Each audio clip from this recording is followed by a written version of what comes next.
entire mission is about connection and expression.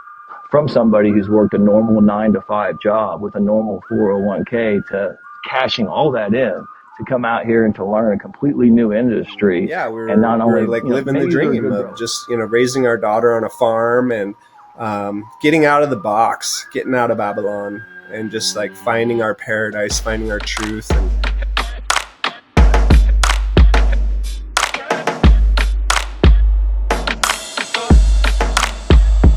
hey guys, Sancken Burgess, Knights Around Table series. Welcome to the table today. We have Matt Aldridge down at BrainStrap in Moffett, Colorado. He's been a huge part of Area 420 and that entire foundation that has been kind of monumental in the cannabis sector and in plant medicine. And then we have Cody Codestar, Reinheimer. And where are you at, Cody? Are you in Durango? I'm in Durango, Colorado, Animas Valley, baby. Represent. He's one of the founders and co-founders of a festival you might all know very well called Unison Festival down at Tico Time Resort in New Mexico. So, gentlemen, welcome to the table. And I would love for each of you, we'll start with Matt, just go in the same order. If you can give like a little quick intro, and then we'll jump right into the quick round question. Hello, hi, my name's Matt, and I'm with BrainStrap Genetics. I'm also operating and consulting with and working with the Mary Jane Collective out in Area 420 Phase 2. It is a outdoor cultivation, organic cultivation. We're growing outdoor fields, Tier 1 license here in Colorado, so there's 3 farms that we just built up this year. I've been here in Area 420 since right around 2019. I've been an operator here for right around 5 years. I've watched every one of these companies build up to what it is now, from phase 1, 2, and then, soon to be phase 3, more developed anyways. So, yeah, I've been here in the San Luis Valley for a little bit. I've been in the hemp industry just a little bit as well in Larkspur, Colorado, in the CBD game. Transitioned from that over to cannabis. I originally came from Southern Indiana in the Midwest, prohibition land, to come and operate legally here in Colorado. So, alumni of Indiana State University, USMC Marine veteran. Oh yeah, IEPUI. Yep. Yeah, and I did 4.5 years in the Marine Corps, a couple of tours of Iraq, and here I am in Colorado. Yay. Thank you, Matt, for being here. I've known Matt for a good long while. We'll talk about that later. So he's been super awesome and supportive. And Mr. Codestar, if you give us a little quick intro before we go into the quick round, and then we'll delve into all this cool action jacks that we have to talk about today, sir. Yeah, you bet. Well, I am co-producer, like you said, co-founder of Unison Festival. It's been happening at Tico Time since 2021, and it's been growing in attendance ever since then, in a time when festivals have been shrinking or even disappearing. It's a transformational festival. It's a holistic experience. We've got everything from epic live performers on our main stage to beautiful sacred fire and indigenous wisdom being shared, amazing prayers and sacred intention. And we also, get down with some dope bass music in the late night stages. And, there's 9 different workshop zones. It's held at Tico Time River Resort, which is just a beautiful oasis. And it's like a family reunion, or a family reunison, as I like to say, for a lot of people. And it's more than a festival. It's a community. It's a place where healing happens. People fall in love. People find their true selves. It's really inspiring, and it's really beautiful. And I'm just super happy to be part of it and happy to be here today. I cannot wait to talk more about both of these projects. So hold that thought, y'all. And we're going to hop into the quick round question, which I have my good friend Jesse Leach. Matt, you'll meet him. We were talking it out and throwing in some AI roundtable thoughts, if you will. And so I'm going to read it off of here. How do you balance, if at all, if you were going to? How would you, how do you, how will you balance the use of AI technology with maintaining a sense of authenticity and human connection in your work. And so, Matt, would you like to start? Yeah, I think first I'd probably work with reputable brands that are familiar and have consistent quality products they're rolling out or implementations with AI. In my case, it's more cultivation sense from greenhouse, indoor, and outdoor production, and keeping the authenticity of the product and what I do is exactly what I do each and every day. I'm in the garden every day, touching thousands of plants in some cases, making multiple selections for various traits and expressions that come out here in the San Luis Valley just from a natural direct seed scenario. So for me, yeah, it would be really working with some type of reputable brand or company that provides a good product. And along with that product usually comes a solid SOP or standard operating Absolutely. procedure so that I can kind of follow that to really help ease my operational side and take me more away from things that take up a lot of time and implement time into other areas for more improvement with the company or the brand. I love it. I've got more to say about that too. And Mr. Cody, sir, how about yourself? I've been seeing a lot of, you know, a lot of the AI and a lot of like, the artwork and things like that. But I mean, I love the mesh of these two fields and the three of us, combining forces and beautiful brains together. So I'll reread the question. How do you balance the use? How would you or will you balance the use of AI technology with maintaining a sense of authenticity and human connection in your work?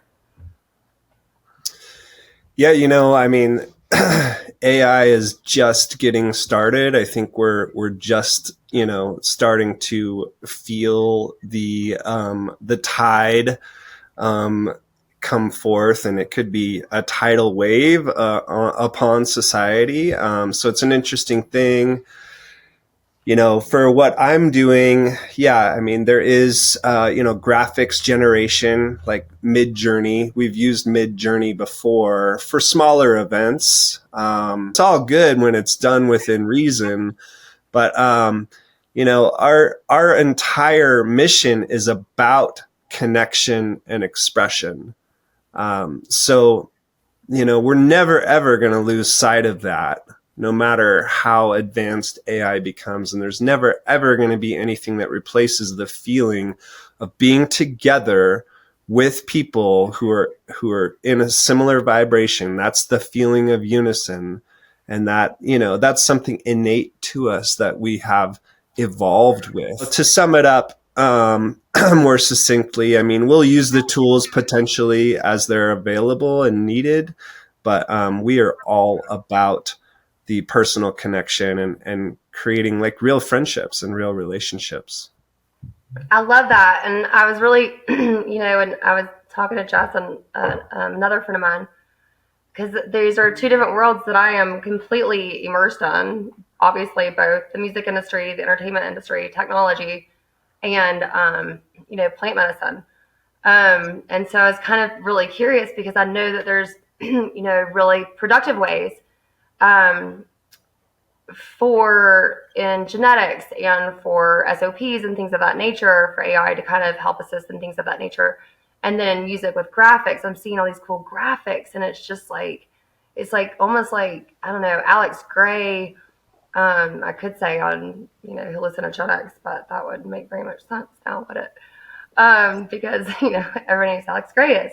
But for me, I kind of have been, really, really authenticity and staying true to that within myself and not wanting for people to have my brain or to have somebody tell me how I think when I'm trying to provide my most authentic, how do you say that? Authentic. Authentic self. Thank you. And, I've used it like as a Google and as synonyms and, trying to collaborate with certain words or questions, but it's really interesting to have y'all, the different sides of the spectrum. I dig it both. And I think that there is room for it because it's not going anywhere. And if we use it with responsibility and purpose and, character and integrity, it's, hopefully we'll be the people who show everyone how it can be a positive tool. So with that said, I met Matt. I think I met you through Derek, with Colorado when I was selling y'all soil a while back. Yeah, And that's probably so. you have always been Yeah, so supportive. I got this logo right here. It's Elevated Acres. Oh my gosh, is that the new logo? Is that Derek? Yeah, that's him. Derek and I work together with a lot of genetic stuff. And him and I both just won a connoisseur cup. Yeah, I was just gonna give Derek a shout out. That's Elevated Acres CO or Colorado on Instagram. He took a connoisseur cup this year at the Colorado Connoisseur Cup Finals, and then yeah, and I worked with progeny from some of the seeds that he bred and made a selection and won another cup with it at the same time. So him and I we're on a roll right now from the underground. That's awesome. Yeah, Derek's always been real He's good a to good me dude. too. And he said to me, he was like, "This is Matt Aldridge. You better represent me properly." I was like, "Why would I not do that? Of course I will." And you've always been so lovely. Matt, I have a question for you. Can you please tell me how you got involved with Area 420? I mean, I know a lot of your history. However, I would love for the viewers to know what Area 420 is about and why it is so special, and the community of everybody who came together to bring this to Colorado. Um, I was um, I was working on a hemp project in Larkspur, Colorado, and the business partners wanted to expand out into the cannabis industry. And so we had looked through and found a Craigslist ad on Area 420. And one of the partners and I made a trip to the San Luis Valley and sat through a town hall meeting, met Mike, and what was soon to be phase one, where there was no companies or fences or anything really established.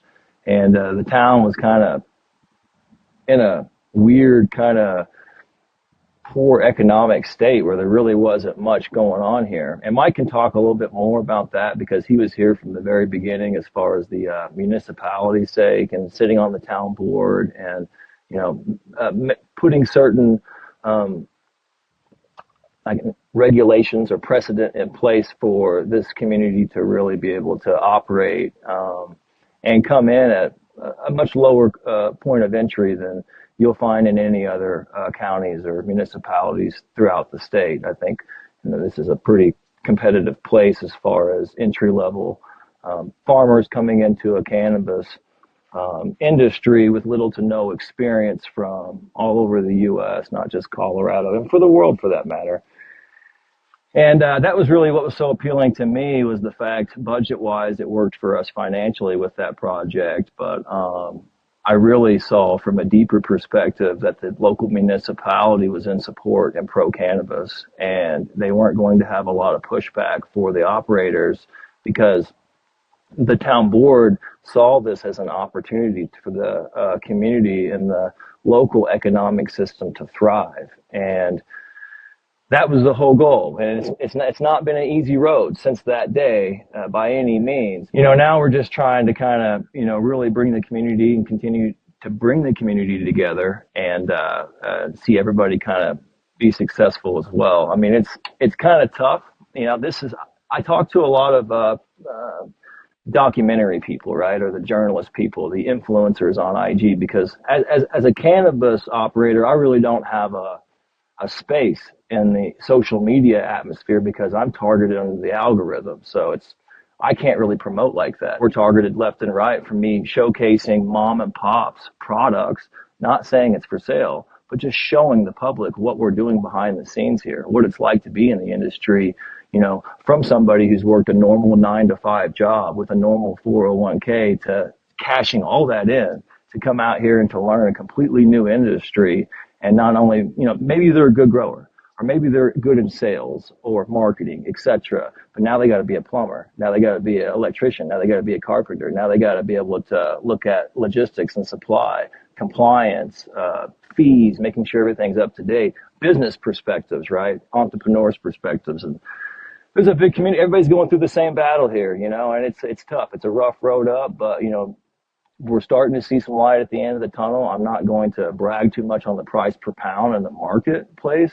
Something like that's still pretty low, But I think with this industry, there's a formula, right? Like any other industry, there's a way to figure this out and to make it work. What's your cost per pound, to be able to produce that product, who's in your network when it comes to distribution, et cetera. And for me, that's what we're really trying to do and elevate with the Mary Jane Collective, is really establish those good connections, those good networking, working with reputable, good ethical, moral brands and companies in this that are doing the right thing and want to kind of see each other kind of thrive.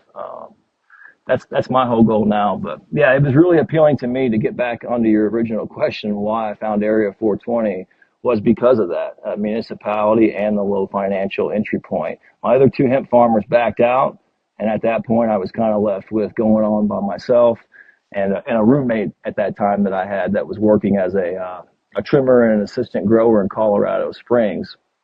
I was like, look, man, we can sit around here in Colorado Springs and make, $12.50 an hour with college degrees and honorable DD 214s under our belt from the military, or we can get out here and make something for ourselves. And when I came out here, I knew right away, as long as I had good work ethic, I show up to work every day, I was gonna eat the majority of the laborers alive out here. And that's exactly what we've done since then. And I say that respectfully because there are some super hard workers here in the San Luis Valley, but I come from the Midwest, man, and it's different there. I come from cold country and like just different things like corn and running up and down the spoil banks and, making sure that you don't get caught just growing a couple plants in your backyard and not being able to talk about it to kind of being off my leash out here. So I'm really fortunate, and I feel pretty blessed to be able to do what we're doing.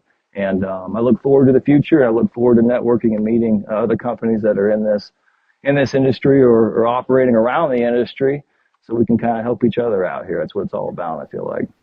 That's exactly right. I'll never forget the first time that I called as a sales rep, when I was director of sales and marketing for a soil company, and you were like, "Whoa, what is this? And what is this toxicity? And what are the heavy metals and blah blah?" And I was like, "I will get all of these answers for you." You were like, "We cannot have anything touch this soil because we have worked so hard to keep it so pristine." And you're like, "I'm not trying to be an asshole." I was like, "No, oh yeah, no, it was nothing no, personal. you were It's just so like sweet. those No, are I just legitimate love questions that we your have passion, to have. and because that's how we were and how we are. And I was like, these are my people. Like, I will get you every number you want, and if it's not good enough, I'll jump higher. I can jump higher, no problem. Yeah, my thing is that this industry's tough right now. So if you're still in the cannabis industry today, there's a reason why you're still in this. Like we have less production farms or cultivation license in the state of Colorado than there are retail license. Right. The supply is low. So, and these retail stores aren't going to be able to supply. Yes, sales are going to other states now as legalization opens up more and more. But the big push that I'm preparing for the future, personally, and with the Mary Jane Collective, is getting ready for interstate sales, interstate commerce, and that's going to be a real thing. And I think places like the East Coast are going to want to tap into some Rocky Mountain product, absolutely, especially grown organically, sun-grown, high alpine style. So. Yeah, I've got you pretty dialed there, so we'll talk about that later. But yeah, some cool things coming that way for sure. We've been working a long while on it. That's for damn sure. Cody, what's that? Cody, so my question is, first of all, I thought Cody was like literally like an imaginary person. Him and Scott Nice, I thought were like fake people. So we all came from San Luis Obispo, which is where this incredible music community. I don't even know. I've talked to Robin about it before, Blue Mary, and I was like, I think we should do this cool San Luis Obispo project of how all of these incredible spider webs came out of this incredible area in the central coast of California. And I'd never seen anything like it in my life. And everybody was like, "Oh, don't you know Codestar? Don't you know Scott Nice?" And of course I know every single person except for these two gentlemen. And I'm like, I don't think these are real people. I think y'all are like effing with me or whatever. And so I finally got to meet Cody not too long ago.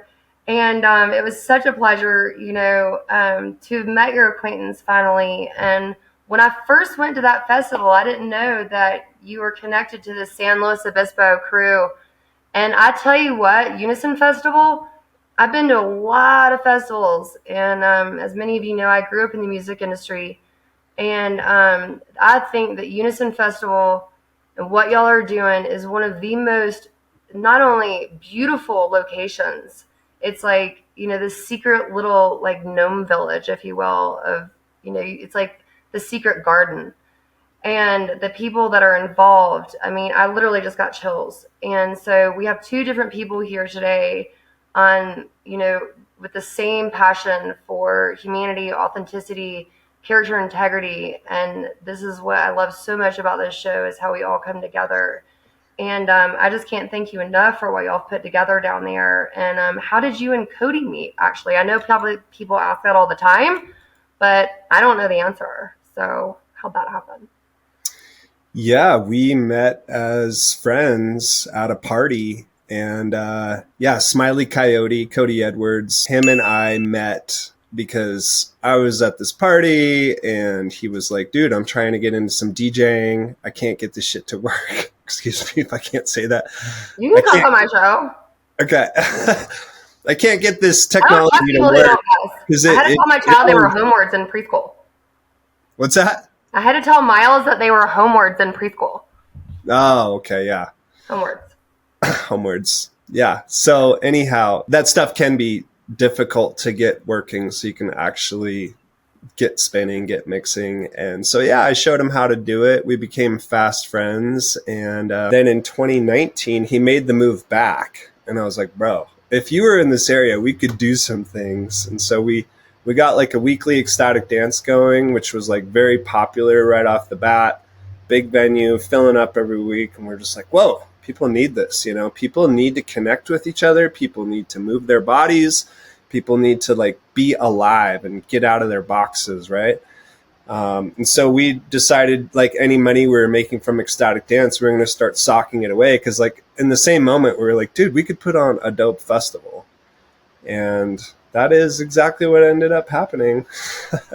And you definitely did it. I'll never forget when my friend Reinheimer, the reason we missed each other in slow is because I went up to Humboldt in 2002, I believe it was, and then came to Colorado in like 2005. So that was like the mishap there, or the Beav and Bob, if you will. Ryan Herr was he was a good friend of mine. We lived in the same house in River Broad. Oh, I know. And we'd throw parties together. I have been there to that house. I know exactly what you're talking about. And so he was like, we're Sanck, we're doing like this ecstatic dance thing. And I mean, we would put out, Adam Cap and Kevin Castillo and, String Cheese Kev. I mean, like, we'd go see String Cheese and like put out generators in the middle of the desert. And like, it was me and Ryan and Joyce and blah, blah, who now owns Quesadilla, which is awesome, by the way. And we played, it was just like, I don't know, like 12 of us or something. And we put up all these lights. And after the show, we put up a generator. As I was like hula hooping. And all these people came from all around and like joined this collaboration. And then just what I'm saying, like, it's the same thing with cannabis. The people that are still left in this industry, I know music is a little bit different, but it's like the vibe that you're pulling in, the people that you want to work with, and what you want to put out. Actually, in my premise, it says you are a reflection of your garden. And Bianca is the one who actually told me that. So I was like, I can't believe all these people are so cool that are my friends. And like, I feel so blessed. And she says, you are a reflection of your garden. And that's how I try to live my life with what we're doing here in the industry. And, you two gentlemen have definitely been, I mean, everybody on the show, honestly. It's not just one specific person. It's why you're invited to the table and why I get to be at your table as well. It's reciprocal. And so I think it's so cool. So what do you guys have going on from here on out? I know you'd mentioned something. I'm not sure if I'm allowed to mention the family's name that you spoke of yesterday, Matt, with speaking of like spider webs and things of that nature. But I just wanted to make sure that was appropriate to talk about. It sounded like you had something really going very special on with that. Well, right now, what I'm working on is transitioning into seed production, specifically feminized seed production, to get ready to prepare for the upcoming 2025 spring planting season. And we're really looking to be able to establish some solid genetics for mother plants for clone sales as well. And clone sales not just in Colorado, and the same with seeds. but outside of Colorado, across the U.S., since it's covered under the Farm Bill Act. So, and we can legally do that now, which is nice. So, it's a small step in the right direction. But yeah, I mean, it'd be a pretty cool day when we're loading up trucks and they're making their rounds all the way to the East Coast with Well, freight don't or hold your something breath like too that. long. And is that THC and hemp, or just THC on the cannabis side? Which, for those of you It, who don't know this, cannabis is a genus of a species. Linnaeus worked very hard on the taxonomy, so just saying. well, I mean, technically they're both the same plant, right? One produces more CBD dominant, the other one's more THC Exactly. dominant. But what the business that I'm in is specifically more geared towards higher THC numbers. There is a smaller demographic that does prefer a little bit more CBD with their ratios as far as genotype numbers or potency data. But me specifically and what I select for with BrainStrap is for a lot of THC dominant stuff, more psychoactive effects. And with that said, this question is actually for the both of you gentlemen. In this journey that you both have, you know, taken on, um, where do you think each of you, Matt, and I know there's a lot of people, but if there's something that really sticks out in your brain, not to be confused with BrainStrap, but where do you think that made like that moment where you're like, man, I really helped somebody here? That was not just like, oh, I have this or I have the typical thing. What was the one that really stuck out in your head? And the same for you, Cody. Like, I'm sure people have come to you, including myself, and been like, this is amazing. This changed my life, or this or that. And if you have a moment that you can think of off the tip of your head, what would that moment be? There's quite a few. I mean, when you're in the cannabis industry and, you eventually start getting some people that try out your product to reach out to you. And, man, there's no better feeling than that. I do some of these seed exchanges where I'm posted up standing behind a booth promoting BrainStrap, and somebody comes up with a blunt or a joint or a bowl or gives me some free flower from genetics that I bred that they selected something from and gave back to me. It's like, oh man, this is awesome. And that's just one small step. But like the medicinal side of things is a whole other area, right? When we're dealing with cancer and all these chronic diseases. I mean, me personally, man, I've sat in the chemo chair. I went through radiation. I got the poor scar right here. So I'm a cancer survivor, Hodgkin's lymphoma, classic. Age 26, right after I got back from Iraq, I got diagnosed. It was kind of crazy. I was a part of that burn pits, Marine kind of era where we were like burning our shit in Iraq and like cut off 55-gallon drums of diesel fuel. And if you were a junior Marine at that time, you were tasked with that duty. Well, I was a junior Marine on my first tour over, and we're talking 2006, 2007 time frame. So, and then went back and did another tour. I'm not saying it's related to that, but I'm saying, I know what that feeling is like, and it's not a good feeling. And, if anything, cannabis extremely helped me out, tremendously, to the point to where I didn't even care if my oncologist or my doctors knew that I was using cannabis in a prohibition state, because I was like, fuck it, man. Like this, like I'm not taking these prescription medications that have all these adverse side effects. I'm like, this is organically cultivated. I know exactly where it came from, sun grown, and I was using it more in an edible form then. But now it's kind of whatever. And I think it should be legal nationwide. I don't think it should be a thing to where you have to have a medical card to be able to use the plant. I think it should be grown like tomatoes. I think it should, I tell people all the time, man, I can stand on my front porch right now and say I grow weed at the top of my lungs, and my neighbors just tell me to shut up. So do they. It's like it's common. It's a norm now. The kids have been around it for a while. It's something that here in Colorado especially, we don't treat any different other than the compliance, the legality, and the fee side of things than the local potato farmers here in the valley. In fact, I'd rather be growing up next to a cannabis farm than a potato farm, because you don't see any planes flying in spraying crops in the cannabis industry. You know what I'm saying? So I just found one out about that. I don't know how I know all these people, and I was like, I don't watch the news, and I don't live in areas where that thing happens. And I remember calling my friend who's like a federal attorney. You know who you are, by the way. He's gonna laugh right now. I was like, "Is this what? And what is happening? There's people." I told Miles, I was like, "There are people who go up in planes, and they put these cloud things, and like it puts." I was like absolutely blown away, and I'm not a stupid woman or human. It's And just all the more reason to I was just cultivate like, your own produce. You know, it just gives you more, to me, it gives me more motivation to try to grow as much as I can right here on the soil that I have in the backyard, whether it's a favorite vegetable, etc. I think it can be done. You know, some stuff we can't cultivate here because we're so high up and we're in a certain zone, but you know, there is a lot of stuff that you can, and it's all about just repairing the soil, which is a whole nother conversation. But right. I'm regenerative gonna put back on agriculture both in of you. general, and just a real quick plug, man. Like if you're thinking about getting into regenerative agriculture or growing your own organically, I would recommend a good documentary that's more modern out there is Kiss the Ground. Really great documentary and well put together when they talk about some of the regenerative agricultural practices throughout that, and it's just kick-ass. And Woody Harrelson narrates that badass little documentary if you're trying to get into something like that. But if I'm going indoors, you know, sometimes it just depends on the project, right? You know, if we're on a budget, I may have to run hydroponically, where we're working with salts and different types of methods.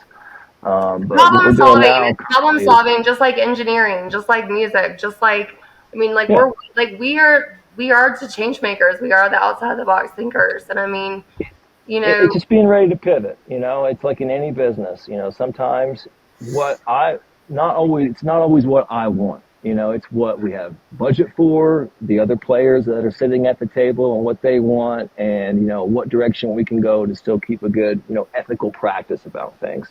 And that's what we try to do. You know, if I'm going indoors, you know, I'll do a different style sometimes, for but you know, sure. outdoors, sun grown, organic, ferments, all that. It's a big little living soil kind of community with that stuff. I make my own worm castings now too, by the way. I know that.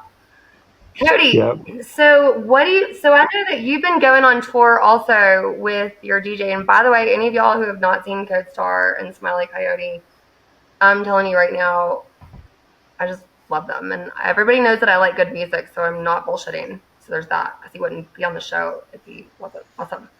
So there's that. So what are your plans in between Unison from here to the next Unison? Like, what do you do? Like, how do you like feed your soul? And how do you, you know, I know that you go on tour and things like that. And what's up next for you, my friend? I'm actually in a very exciting point in my life. I fucking made it. Like, Yay. I have successfully moved a lot of other stuff off of my plate. Yeah, I do tours with ecstatic dances. I play other festivals and things. So yeah, I am heading up to the Front Range this next week to play some dances, to see some friends, go into Red Rocks. I produce music as well. I'm excited to just continue to express myself musically and to just be more integrated socially, um, and just connect with a bunch of our amazing production team in person. And Unison is literally a year-round project too, so I mean, we are in the midst of figuring things out with our Killing venue. musicians and artists, you got to book them. And I mean, I will say, honestly, I don't mean to interrupt you, but with the tip of the hat, if you will, um, you know, the whole premise of this project, you know, obviously character integrity or who you are when nobody's watching, but it literally is bringing plant medicine, the arts, and healing together and helping pulling heads out of assets. And everybody here, I mean, what Unison Festival does in the conglomerate um, collective, if you will, of the Kaleidoscope collective of humans and healers that come together for that festival. And each of us here and each of us on, you know, on the Knights Around Table series all um, have really dedicated their lives in some way, shape, or form, or their new journey to actually showing people there's a different way of healing and that there's not just one way for everybody. And, you know, like, you know, we had Chuck had and Blue Marion on and Gordon South, and you know, you know, the light therapy, the sober psychedelics, and there's just so many different ways of healing. And the fact that our generation is here now, like, I mean, everybody's toast, because if you're not listening to what we're saying, you guys are blowing life for sure. Because, we figured out long before COVID how not to go to office 9 to 5 unless you just wanted to get paid for an internship. I don't mean anybody specifically, just saying. And, we figured out how to think outside of the box and to create this life for ourselves, but to share it. And, like, if you're not sharing it and helping somebody, that moment, it's almost like, like when, like, Miles took his first step, or when I saw him drive a car for the first time yesterday with his license, and it was like that aha moment of just this light bulb that goes in. You're like, oh my God, that was so different, and this and that worked for me, and that worked. And you have people that actually care about how the outcome is, as opposed to just throwing something in your face. I mean, that's where it really comes down to the responsibility of the humans, and trusting the kindness of the human spirit, but also making sure that you're surrounding yourself, making sure it's a reflection of your garden, so that it can do the greatest good. And, I swear, like, Unison, BrainStrap, and I mean, you guys are really doing that, and it's just so beautiful. And I can't wait to see what Miles, my son, at the age of 16, gets to say about what we all did, someday when he's 44 years old. To be able to encompass this and have you here with all the different, avenues and thoughtfulness, I really appreciate, everybody being open-minded and having the perspective at the round table. And, I think it was one of the things, I can't remember who it was, but Mac, he said, this interview he had, and he said, such a delight, and always stay in the course of me and yourself, and just, I really appreciate you both being here. And so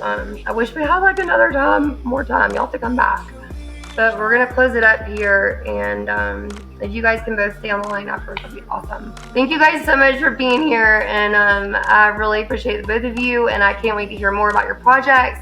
There'll be links online and all that kind of thing for the group Hoot. Sancken Burgess here, signing off tonight's Roundtable series. Please remember that character integrity, or who you are when nobody's watching, always be a knight of the round table. And yeah, that's a wrap. We'll see y'all soon. Ciao.